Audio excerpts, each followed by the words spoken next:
Tere taas kõigile! Tahan selles videos natuke rääkida mõnest olulisest aspektist, mis on seotud konfliktide lahendamisega inimsuhetes ja ka inimsuhete tervendamisega. Ja ma räägin neist mõlemast teemast laiemalt suhete kontekstis, näiteks paarisuhte kontekstis ja ka peresüsteemis. Ma tean, et ma olen oma eelmistes videodes palju rääkinud pigem just paarisuhetest ja nende erinevatest nüanssidest. Nüüd ma natukene siin videos räägin siis ka perest ja peresüsteemist. On teatud asjad, mis on inimsuhete puhul universaalsed, mis tähendab seda, et nad kehtivad nii peresüsteemis, peresuhetes kui ka paarisuhtes. Ja selles videos ma tahangi ühest paarist neist rääkida, et mis on sellised universaalsed, aga ma tunnen, et sellest teemast pole väga palju räägitud jällegi, vähemalt mina pole kuulnud Eestis ja see on hästi-hästi oluline seda taibata.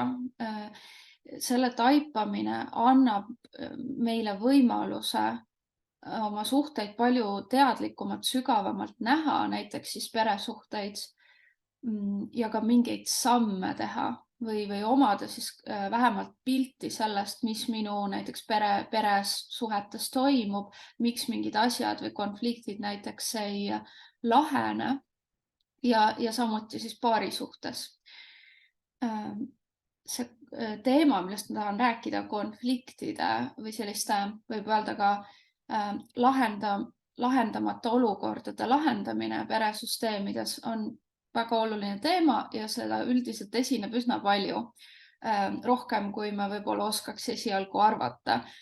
Et mõnikord meil on konfliktid või arusaamatused inimestega, mis justkui lahenevad. Me saame need selgeks rääkida, me saame üksteisele või siis mõlemad osapooled saavad üksteisele ennast mõistetavaks teha ja see laheneb.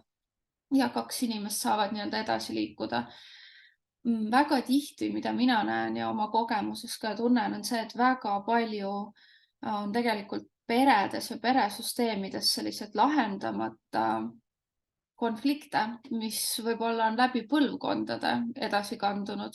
Ja keegi justkui ei oska ja ei tea, mida sellega teha või kuidas seda lahendada. Ja keskmine inimene, mida ta teeb, on see, et ta ei lahendagi, ta lihtsalt jätab asja sinna paika ja nii-öelda tavaliselt surub tunded alla, surub alla selle või nii-öelda peidab siis vaiba alla selle, mis toimub. Ma olen oma videodes rääkinud mõneti nartsissismist ja nartsissistlikest joontest, aspektidest, suhetes ja nii edasi.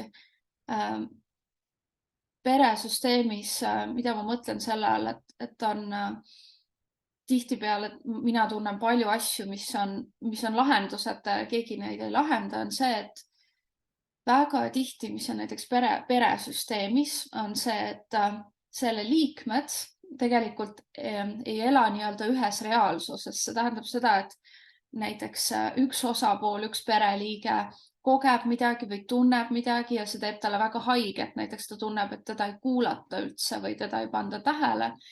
Ja teine osapool või teised pereliikmed tegelikult üldse ei näe seda või ei teadvustagi seda ega ei oska midagi teha.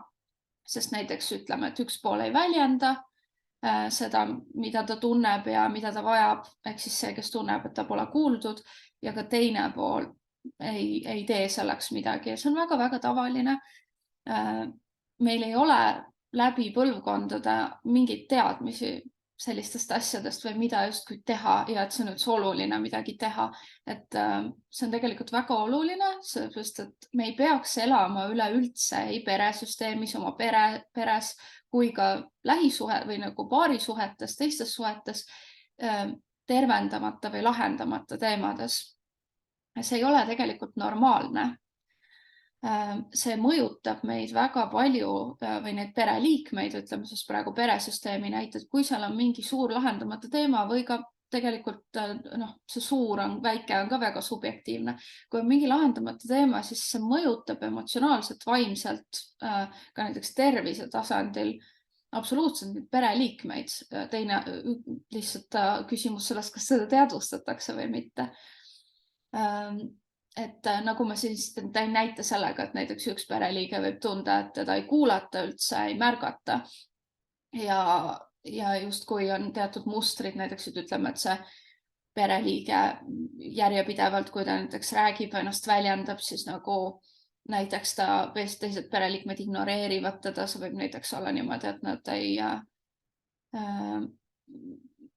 vahetavad teemat või siis nad on lihtsalt vaikivad, kui see inimene räägib mingist talle olulisest teemast või väljendab mingit enda tunnet või mõtet, siis see võib olla selline ignoreerimine või siis teemalt kõrvale viimine või siis hoopis süüdistamine, mis on ka rohkem tavaline, kui inimesed arvavad peredes, et üks inimene väljendab oma tundeid, vajadusi ja teine tunneb ennast selle tõttu ohustatuna või et teda süüdistatakse.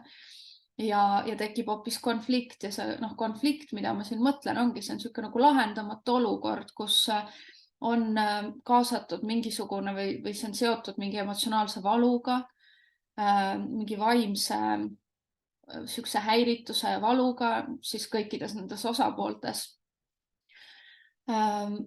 Nüüd, mis puudutab konflikti lahendamist, et kui võtta, et selline olukord siis peres näiteks, kus üks inimene seal tunneb, et teda ei kuulata tegelikult, on lahendamata, siis konflikti lahenduses, mis on alati oluline, konflikt alati, isegi kui me ei taha seda näha või ei oska näha, alati on seotud kõikide osapooltega, kes seal konfliktis on, mitte ainult ühe osapoolega.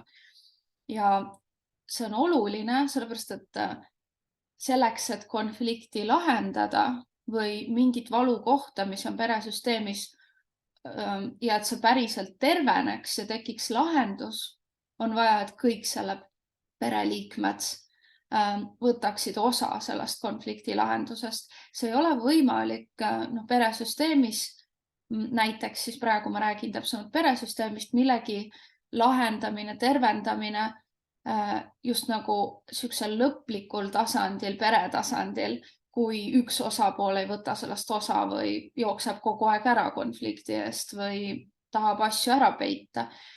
Sel juhul, mis juhtub, on see, et see on täiesti võimalik ja seda juhtub ka tavaliselt. Väga tihti on see, et teraapiasse või kuhugi enesearengu valdkonda jõuab üks osapool, ka näiteks paarisuhtest. Sest see, mis ma just rääkisin, kehtib ka paarisuhete puhul. Jõuab üks osapool, püüab aru saada sellest, mis toimub seal suhtes ja sest ta ei saa kas tuge või abi või see teine pool ei taha seda olukorda lahendada, ei taha teist poolt mõista, ei taha seda suhet tervendada. See on väga tavaline. Sel puhul, mis on oluline teada, on see, et meil on vaja siis tegeledagi, kui ei ole võimalik see teine osapool, kas pereliige või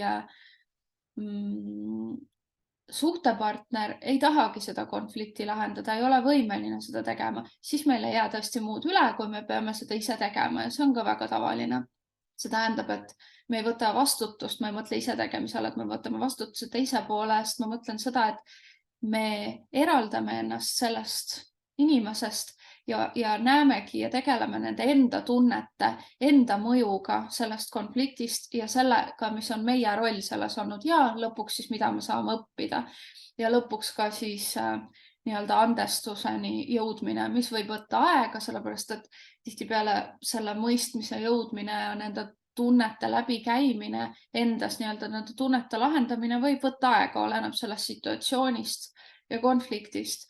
Aga siis on tõesti meie individuaalne töö, kus me püüame justkui leida nagu endas seda niisugust rahu kohta või lahenduse kohta, mis tähendab ka seda, et kui seda pole võimalik teha selles peresüsteemis või selle partneriga või näiteks sõbraga, siis me peame ka sellest lähtuvalt, et me võtsime selle sammu vastu või me tegime seda ainult individuaalselt siis toimub ka selles suhtes muutus, ehk siis mingisugune eraldumine, kaugenemine. Ei ole terve. Väga palju ma kuulen, et sellest räägitakse ja jällegi ma tunnen, et sellest on oluline rääkida. See ei ole terve ega kuidagi ennast armastav, kui näiteks peresüsteemis üks osapool, ainult näiteks üks pereliige näeb seda, mis peres laiemalt toimub või mis on see konflikti koht. Ta näeb seda, ta mõistab seda, ta ei saa seda lahendada ja siis ta justkui lahendab selle endas ära või tervendab selle endas ära ja siis suhtleb pereliikmetega edasi, nagu midagi poleks olnud või midagi ei juhtuks. See ei toimi nii. See ei ole ennast armastav selle põhjusel, et me ei saa teeselda endale nii-öelda valetada, et kõik on hästi. Ehk siis nüüd see peresüsteem või need inimesed käituvad ju ikka nii, nagu nemad käituvad, sest nemad ei teinud seda sammu, et lahendada olukorda või tahta mõista või mis iganes see siis konflikt on, mis parasjagu seal on. Ehk siis me peamegi seda suhet justkui muutma enda jaoks, kas panema uued piirid seoses oma perega või kui see on näiteks paarisuhe selles paarisuhtes, mingil viisil kaugenema, mis on meile terve. Et see lahendus sellest, et kuhu me nii-öelda selle piiri paneme, kuidas see suhe toimub, on väga individuaalne selles mõttes, et see on seotud selle konkreetse konfliktiga, aga seal on oluline see, et see inimene tunneb, et see on tema jaoks okei. See lahendus, milleni ta jõudis, et millise piiri ta selle kas oma perega või inimesega paneb, et kus tema tunneb, et ta ei astu endale vastu, ta ei ületa oma piire, ta ei tee endale liiga ja ta suudab nii-öelda suhelda niimoodi, et ta tunneb, et ta on endaga kooskõlas ja autentne. Et see on ka väga oluline info, mida minu meelest palju ei räägita. Palju räägitakse mingil põhjusel hästi palju andestamisest ja sellest, et justkui see ongi ainult nii-öelda meie roll ja vastutus ja ainult kui peresüsteemis või suhtes on teemad, siis see on ainult meie peegeldus ja see ei puutu üldse teistesse inimestesse, see ei ole nii. Ja me ei peaks, ma räägin ka sellest isikliku kogemuse põhjal, olles erinevates suhetes seda läbi teinud, millest ma praegu siin videos räägin. Ehk siis meie võime mõista, meie võime endaga tööd teha, endas lahendusi leida, aga kui teine pool seda ei tee, siis ka mina olen jõudnud sinna, et see ei ole ennast armastav minna tagasi sinna suhtesse, nii nagu mitte midagi poleks juhtunud. Sest midagi on juhtunud, sest see, milles see konflikt ja probleem nii-öelda, milles see oligi see põhjus, mis teeb inimesele valu või haiget või mida ta tahab muuta. Ehk siis, kui muutust ei ole, peamegi meie kas situatsioonist väljuma või sellest suhtest väljuma või mingid muutused tegema, mis meile on õiged. See on see pool.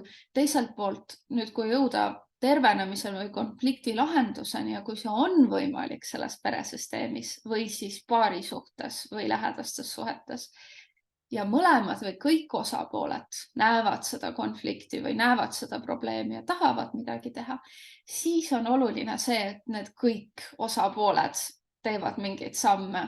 Need kõik osapooled võtavad samme ette, et näha, mõista ja kuulda kõikide konflikti osapoole, kas siis pereliikmete või selles suhtes, paari suhtes kahe osapoole, mõista, näha, kuulda nende tundeid, mõtteid, vajadusi, nende reaalsust, nende perspektiivi. See on hästi oluline selleks, et me saaksime üldse pildi, mis toimub. Et tihtipeale, see on väga tavaline konfliktis, on niimoodi, et seal on kui on kaks inimest, siis on kaks reaalsust või sellest, et kuidas nemad seda tajuvad, mis tegelikult toimub. Kui on pere, siis seal on rohkem tavaliselt neid osapooli. Ja siin on väga vajalik see, et absoluutselt kõikide osapoolte perspektiiv, nende mõtted, tunded, vajadused oleks nähtud seoses selle olukorra, valusa olukorra või konfliktiga. Kui see on nähtud, saavutatud, siis saab liikuda selleni, et mida me saame selle infoga teha, mida me teame, mida me saame nüüd teha teisiti. Et seda suhet muuta, et seda olukorda muuta, et seda konflikti lahendada ja siis lõppkokkuvõttes suhet tervendada, sest see on tegelikult see eesmärk konfliktidel. Konflikti eesmärk või miks konfliktid tekivad, ei ole selleks, et nii-öelda see on mingi tüütu või halb asi, mis juhtub ja me peaks neid vältima. Konflikti vältimine on väga halb mõte, sest see on väga normaalne osa inimsuhetest, sest see võimaldab meil kasvada ja areneda. See on ühelt poolt ja näha ka inimsuhetes mingeid olukordi, mis tegelikult seal toimuvad, võib-olla mida me ei näeks muidu, aga see konflikt toob selle esile. Seega oskus konflikte lahendada, neid näha, võtta omapoolne vastutus ja midagi teha selle olukorraga on ülioluline selleks, et see suhe paraneks, et meie isiklik heaolu või kõikide nende inimeste heaolu, kas selles paarisuhtes või peresüsteemis saaks paraneda, saaks muutuda, sest üldiselt võib väga laias laastus öelda, kui meie suhe või siis peresüsteemis suhe seal peresüsteemis on terve, siis selle liikmed tunnevad ennast hästi õnnelikuna, rahuldatuna. See on see eesmärk, kuhu liikuda. Me peakski tundma ennast suhetes hästi õnnelikuna ja emotsionaalselt rahuldatuna, hästi nähtuna, et me oleme nähtud, me oleme kuuldud, me oleme mõistetud. See on see lõppeesmärk. Ja tulles nüüd tagasi selleni, et kui need osapooled peresüsteemis või paari suhtes tahavad seda tööd teha, siis on väga hea, sellepärast et nagu ma enne ütlesin, kui nad näevad selle probleemi olemust, nad võtavad kõik ette samme, et kõikide selle konflikti olukorra osapoolte tundeid, mõtteid, vajadusi, perspektiivi kuulda ja sellest lähtuvalt teha mingeid samme, et seda olukorda tervendada ja suhet tervendada või peresüsteemi tervendada, siis on see väga hea.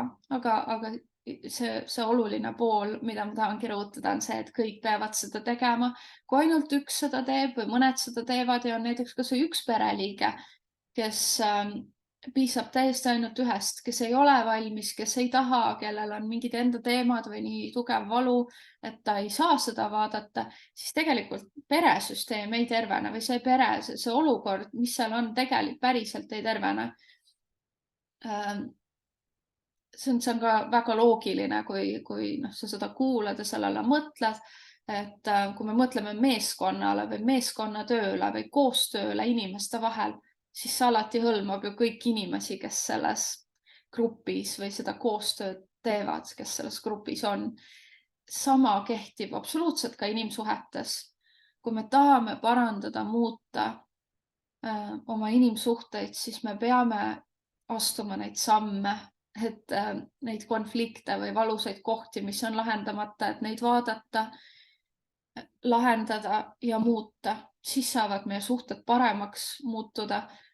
Kokkuvõttes ma veel ütleksingi selle video lõpetuseks, et peresüsteemides ma näen seda väga palju, loomulikult ka paarisuhetes, aga kuna paarisuhted peegeldavadki väga palju seda, kust me tuleme, millisest peresüsteemist me tuleme, mis seal on lahendamata olnud, siis see on nagu algne koht, kuhu nii-öelda vaadata. Loomulikult ka teraapia osas vaadata oma minevikku, oma peresüsteemi, mis seal oli toimunud, on väga hea ja oleks oluline, et nii-öelda isiklikku tervendustööd teha. Aga kui me saame näiteks, ja see on mõnikord täiesti võimalik, et ka näiteks hiljem elus pere vaatab tagantjärgi mingid teemad üle ja tervendab suhet või seda, mis näiteks aastaid tagasi juhtus tagantjärgi, siis see on tohutult hea, tervendab kõikidele nendele osapooltele, kes selles peres on. Ja nii palju aitab neid inimesi, kes nendes selles peresüsteemis suhetes on, aitab neil terveneda, oma suhteid parandada, tuleviku suhteid parandada, oma elu muuta paremaks ja tervemaks ja teadlikumaks. Ehk siis peresüsteemi kohast see on hästi-hästi oluline. Väga palju on seda, et tegelikult me nii-öelda füüsiliselt näeme peresid, me räägime hästi palju ikka ühiskonnas ainult ja ainult sellest välisest nii-öelda. On pere, meil on pangalaen, lapsed, kodu, kõik asjad, mis nii-öelda ühiskondlikult on soositud ja aktsepteeritud, aga üldse ei vaadata seda enamjaolt ei tegeleta sellega, et millised need suhted seal peres on, kuidas need pereliikmed ennast tunnevad selles peres. Väga palju on erinevaid emotsionaalseid konflikte ja teemasid, et tegelikult ei jagata oma tundeid, peresüsteemis ei jagata oma vajadusi, ei näiteks piiridega samamoodi võib olla väga tihti selline olukord, et mingid piirid pole austatud või need pole okei. Või mingid pereliikmete valikud ei ole peresüsteemi jaoks okei. Et need väga palju mõjutavad absoluutselt kõiki inimesi ja need vajavad tähelepanu, sellepärast et me hästi palju räägime, ma näen ka ühiskondlikult sellest, et nii-öelda heaolu ja õnn ja on erinevad diskussioonid, et kust see siis tuleb, kust inimese heaolu ja õnn tuleb. Ja minu meelest väga vähe endiselt räägitakse sellest, et see, kust see kõik hakkab, peamine on inimsuhted, on need suhted, kus me oleme. Kui meie inimsuhted on õnnetud, ei toimi ja nendes on lahendamata konfliktid, näiteks peresüsteemis, meil ei ole võimalik olla õnnelik ja ükstaspuha, mida me väliselt teeme või mis samme me teeme. Me ei ole õnnelikud sisemiselt ja mingid osad meist kannatavad väga palju. Ja mida ma tahtsin selle videoga öelda, ongi see, et lahendus on olemas. Neid suhteid on võimalik tervendada, aga see vajab kõiki osapooli, konflikti kõiki osapooli. Ja nende samme ja panuseid, mitte ainult ühe osapoole samme. Ehk siis see oli minu selle video mõtted ja sõnum, mis ma tahtsin edastada. Kui sa tundsid mingit teemat, mis sind puudutas selles videos või kui sa mõtled tagasi näiteks enda peresüsteemile, kas või lapsepõlvele või praegu sinu kohale peresüsteemis ja võib-olla mingi teema resoneerus sinuga, kui sa tunned, et seal on mingi konflikt või sinu jaoks mingi valus teema, mis ei ole tegelikult vaadatud läbi ja pole lahendatud, siis ma väga soovitan seda teha ja just läbi teraapia, et sellega mina oma töös tegelen. Just selliste teemadega, et näiteks aidata inimesel sul vaadata seda valusat kohta, leida lahendusi, mida sina saad teha.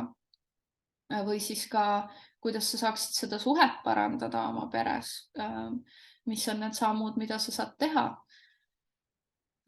Ehk siis ma julgustan sind tegelema sellega ja kui sa soovid, siis sa võid võtta ühendust minuga ja saab kokku leppida seansi aja, leida võimalus sellega tegeleda.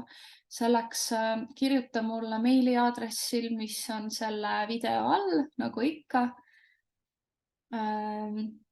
Ja lihtsalt, kui sul on mõtteid, sa võid kommentaare seoses selle videoga, sa võid panna selle video kommentaaridesse alla need mõtted. Kui sulle meeldivad see video ja mu teised videod, mis ma olen teinud, siis sa võid likeida seda videot, võid tellida mu kanali, sest siin on veel palju infot ja tulemas veel ka edaspidi uut infot. Nii et ilusat päeva kõigile, aitäh kuulamast!